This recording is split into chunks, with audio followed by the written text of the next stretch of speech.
A journalist has been shot and killed while covering an Israeli military raid in the contested West Bank.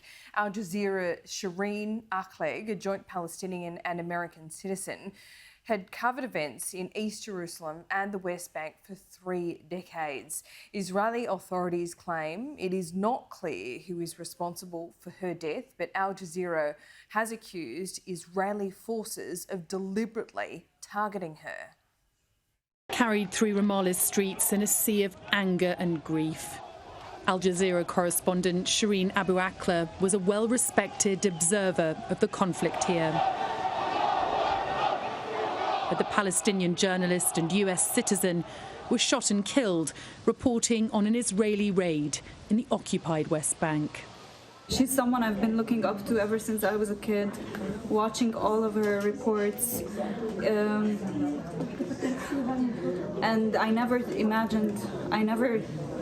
thought this day would come where the news would be about her and she won't be the one who's covering the news. Al Jazeera released their camera operators' footage of the moment they came under gunfire in the West Bank city of Jenin.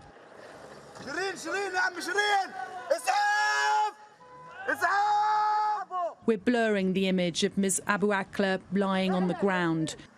She is also wearing a blue flak jacket marked press. Other reporters who were with them described what happened. We're a group of journalists, all wearing journalist uniforms. Even Shireen had a helmet on her head. It's clear the one who killed her wanted to shoot her where she wasn't covered. Shireen Abu Akleh was renowned throughout the region, her reporting receiving scrutiny from both sides. Israelis have long been critical of Al Jazeera's coverage, and the network has called their journalist's death an assassination. Unsurprisingly, the Israeli viewpoint differs. The IDF releasing body cam footage it claims shows soldiers and gunfire in Jenin, and says it's unclear who fired the deadly bullet. Israel has carried out near daily raids of the West Bank in recent weeks in response to a series of deadly attacks inside Israel. The journalist's death has added to tensions here. The EU and the US are among those calling for an independent investigation.